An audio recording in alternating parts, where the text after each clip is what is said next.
जय हिंद मित्रों। आज नवा वीडियो में आपનું हार्दिक स्वागत करूँ છું।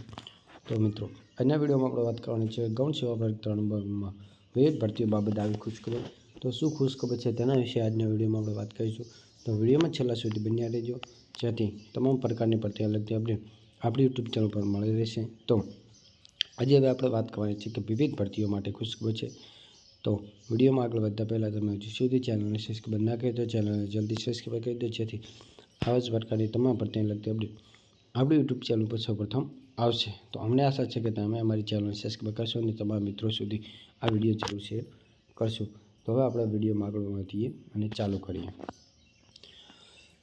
તો કે ગુજરાત ગૌણ સેવા પસંદગી મંડળ ગાંધીનગર દ્વારા જાહેરાત ક્રમાંક 228 થી 232 2023-24 અન્વયની અગત્યની જાહેરાત છે।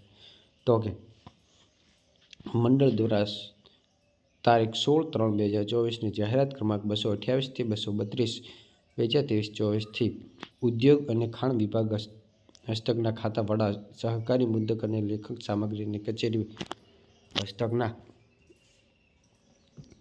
Assistant binder assistant machineman copy holder process assistant અને ડેસ્કટોપ પબ્લિશિંગ ઓપરેટર સવર્ગોની જગ્યાઓની સીધી ભરતીથી ભરવા માટે ઉમેદવારો પાસેથી ઓનલાઈન અરજીપત્રકો મંગાવવાની જાહેરાત પ્રસિદ્ધ કરવામાં આવેલ છે।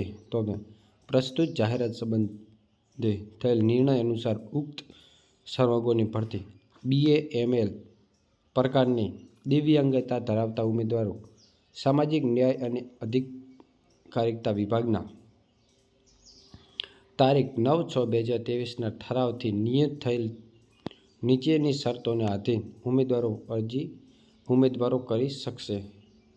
ઉમેદવારી કરી શકશે। જે BA-ML પ્રકારની દિવ્યાંગતા ધરાવતા હોય તે ઉમેદવારો ઉમેદવારી કરી શકશે। તારીખ 9/6/2023ના ઠરાવ મુજબ તો કે એક જોઈએ તો કે બંને હાથ BA અને બંને પગ BL પ્રકારની દિવ્યાંગતા ધરાવતી વ્યક્તિ કોઈ કૃત્રિમ અવયવની મદદ સાથે કે વિના સામાન્ય વ્યક્તિની જેમ હલનચલન કરવા તેમજ ફરજ બજાવતા સક્ષમ હોવી જોઈએ।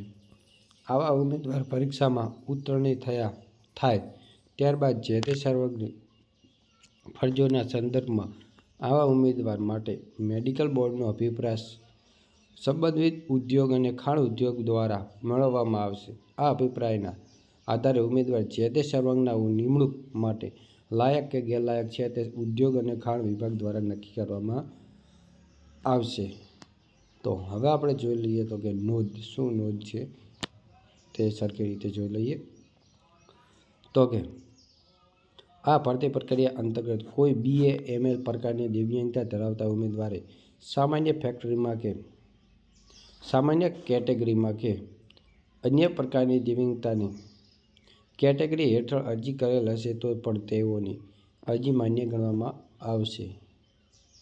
પ્રસ્તુત જાહેરાત અન્વયે અરજી કરવાની છેલ્લી તારીખ 30/4/2024 છે, જેની નોંધ લેવા જણાવવામાં આવે છે।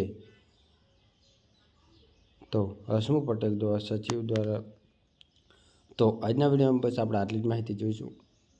અમને આશા છે કે તમને અમારો વિડીયો ગમ્યો હશે। તો વિડીયોને લાઇક, શેર અને સબસ્ક્રાઈબ કરવાનું ના ભૂલતા અને ખાસ તમારા મિત્રો સુધી આ વિડીયોને જરૂર શેર કરજો, જેથી આવા જ પ્રકારની દરરોજ આવનારી સરકારી ભરતી માટે અત્યારે જ ચેનલ સબસ્ક્રાઈબ કરો, જેથી તમામ પ્રકારની ભરતી આવતી રહેશે। બસ આભાર, જય હિન્દ, જય ભારત।